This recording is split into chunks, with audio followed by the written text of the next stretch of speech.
I'm going to lose, aren't I? Too close to call, I'd say. You've got every chance if you... If what? If you play to your strengths. What's your strength, would you say? Politics.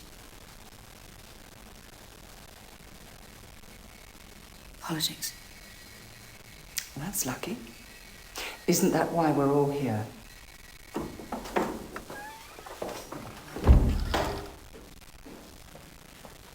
The game's up.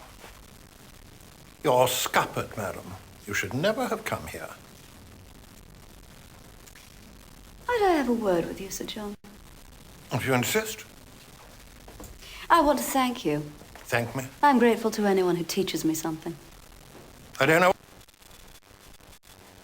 what you're talking about. You've taught me to watch my back even when I should be amongst friends. You've taught me that treachery can lurk where I least expected it. How dare you speak to me in such a way? Where's your respect? I'm a member of Parliament. And I, of course, defer to anyone who holds that title, but I'm bound to add, Sir John, that I feel it's a shame you've chosen to carry it with such little distinction. What? You see, Sir John, it would be remiss of me not to have carefully studied the career of a man I intend to succeed. Preparation is everything. So I'm sure you agree. And let me see if I can remember. Sir John Crowder, educated Eton and Oxford, first entered Parliament as member for Finchley in 1935. Highest position in government held in 1940 as Parliamentary Private Secretary to the Treasury, a position held for 2 months. Only subsequent office that of second Parliamentary Church Estates Commissioner. Hence it shows that your contributions in the House over the last 5 years have been, let me put it generously, occasional. I wonder of those, Sir John, which you consider to be the highlight. Your demand of the Postmaster General for larger square-stamped envelopes. Or how about your inquiry into the minutiae of the acute rheumatism regulations? Personally, I think you excelled yourself with your suggestion to the Home Secretary that he set up a royal commission to consider the prohibition of the Beano. I ask you, Sir John, are these the limits of your political thinking? Is this the best representation the people of Finchley could get from their elected member? Is this what they deserve, Sir John?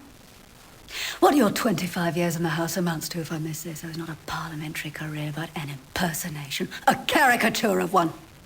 Now, if you'll excuse me, I have a very important speech to give.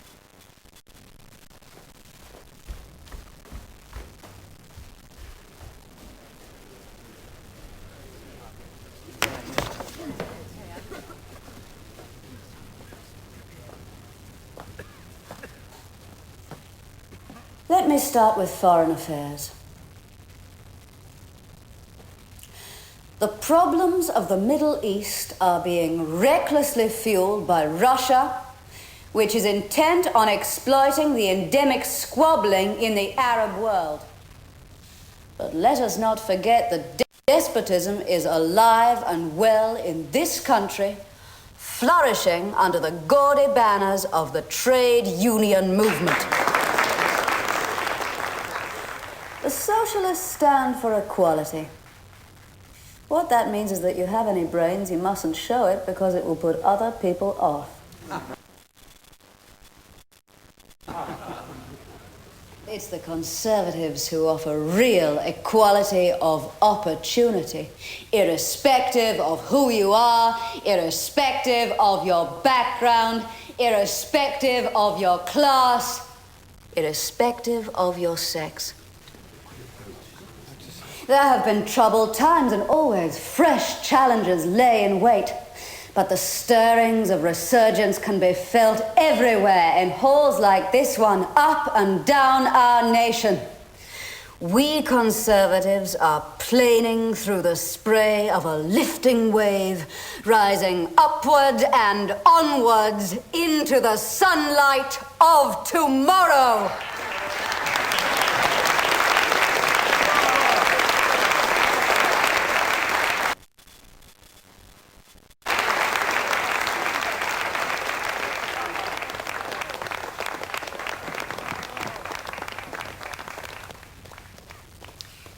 Does anyone have any questions for Mrs. Thatcher?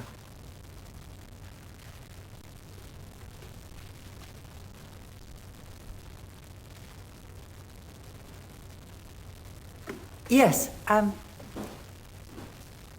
I had wanted to ask Mrs. Thatcher.